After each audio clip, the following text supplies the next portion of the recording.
కమ్మ సామాజిక వర్గం కసిగా ఓట్లేశారు. చాలా ఖచ్చితంగా యాంటీ జగన్‌కే ఓట్లేశారు. No doubt. 100కి 95 మంది అనుకోవాలి. 5గురు వేయకపోయుండొచ్చు.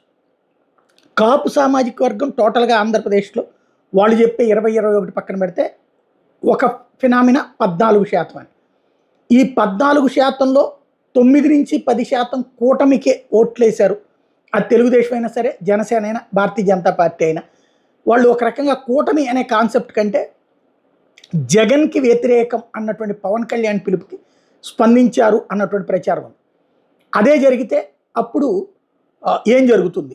ఓవరాల్‌గా చూస్తే ఈ ఫినామినాలో కమ్మ, కాపు సామాజిక వర్గాల కాంబినేషన్ కలిసినప్పుడు కృష్ణా, గుంటూరు, అట్లాగే వెస్ట్ గోదావరి, ఈస్ట్ గోదావరి ఉమ్మడిగా ఉన్నటువంటి రోజుల్లో, అట్లాగే విశాఖపట్నం, ఈ 5 జిల్లాల్లో ప్రధానమైన ప్రభావం అవుతుంది.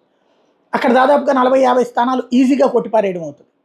ఎందుకంటే అంతకుముందు 2014లో చూస్తే ఉమ్మడి పశ్చిమ గోదావరి జిల్లా, ఉమ్మడి తూర్పుగోదావరి జిల్లాలో కలిపి కేవలం 5 స్థానాలు మాత్రమే వైఎస్ఆర్ కాంగ్రెస్ పార్టీ గెలుచుకుంది.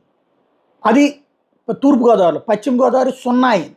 మొన్నటిసారి అక్కడ ఘనంగా సాధించినటువంటి పరిస్థితి. ఇప్పుడు అక్కడ ఎన్ని స్థానాలు సాధిస్తారు అన్నటువంటిది ఓ ప్రధానమైనటువంటి అంశం.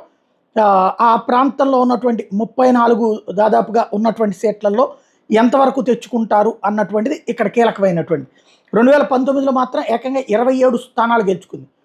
అక్కడ కనుక వీళ్ళకే ఈ వెస్ట్ గోదావరి, ఈస్ట్ గోదావరిలో 34లో 34 క్లీన్ స్వీప్ అయిపోయి కృష్ణా, గుంటూరు, విశాఖ జిల్లాలు కనుక గట్టిగా సాధిస్తే ఖచ్చితంగా కూటమి విజయానికి బాటలు వేసినట్టు అవుతుంది.